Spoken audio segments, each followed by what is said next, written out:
گوجری زبان میں اپڈیٹ سنیے۔ بھارتی ہندوتوا حکومت کی روز اول تو یہ کوشش رہی ہے کہ آپ نے زیر تسلط جموں کشمیر میں چلن والی آزادی کی مقدس اور ہمگیر تحریک نہ مختلف قسم کی سازشاں حرباں اور ہتھ کنڈا کے ذریعے کمزور کی ہو جائے۔ جس طرح غیر قانونی اور غیر آئینی طور پر کشمیر نے خصوصی اختیار دینے والا دفعہ 370 کی منسوخی، ڈومیسائل کا قانون میں ترمیم، جعلی حلقہ بندی، مکانہ کی ضبطی، بھارتی خوفناک تحقیقاتی ایجنسیاں نے بے پناہ اختیارات دینا، غیر قانونی نظر بندی، عزتوں کی پامالی، دوران حراست قتل اور مسلمانوں کی مذہبی تے ثقافتی شناخت نہ مٹان کی کوشش کی گئی۔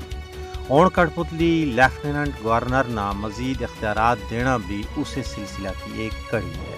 کشمیر میں ایل جی نہ مزید اختیارات دین کا مودی حکومت کا اقدامات کو مقصد کشمیریوں نے مزید بے اختیار کرنا ہے۔ غیر منتخب ایل جی نے مزید اختیارات دینا جمہوری طور پر منتخب حکومت کا مستقبل نہ نقصان پہنچانے کی ایک واضح کوشش ہے۔ بھارتی ہندوتوا حکومت نے کشمیریوں نے سیاسی، آئینی اور ثقافتی طور پر بے اختیار بنانے کا عمل نہ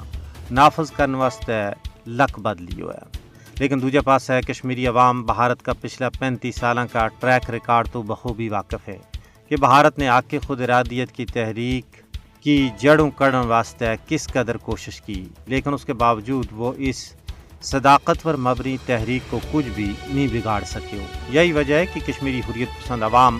بھارت کا ان مذموم عزائم نہ ناکام بنانے واسطے چکنا ہو گیا ہے۔ کشمیری عوام نے اس عزم کو یادو کی ہے کہ بھارت لکھ جتن کرے وہ مارا حوصلہ نہ نہیں توڑ سکتا ہے،